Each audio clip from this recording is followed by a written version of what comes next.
Alam niyo mga boss, mukhang kawawa talaga yung mga OFW. Nagiging selfish. Kasi, alam niyo, yung tipong instead na yung moment habang maliit pa yung mga anak natin ay ninakawan natin ang sandali na makasama tayo.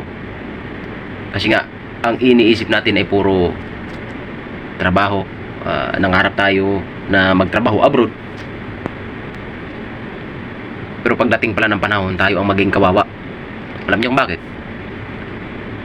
Kasi mga boss, yung moment na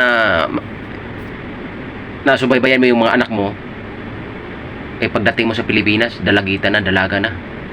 Saka mag-boyfriend na yan, mag-girlfriend.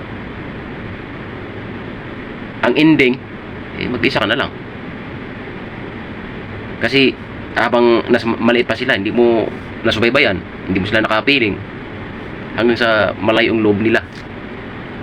Yun ang disadvantage na magulang ka na hindi nakasubaybay sa mga anak.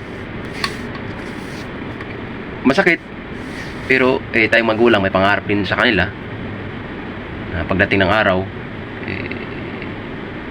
medyo hindi sila mahirapan. Or tayo mga 70s, 80s, 90s, naranasan natin yung lupit ng kahirapan, kaya nung nagkaroon tayo ng pamilya, nag-anak, naiba na yung naiba na yung mindset natin bilang magulang.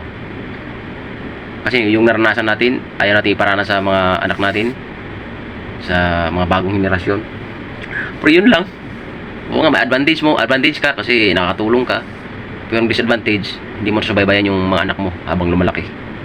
Yun lang mga boss, magandang gabi, magandang araw, magandang tanghali sa inyong lahat. Ingat po kayo palagi. God bless.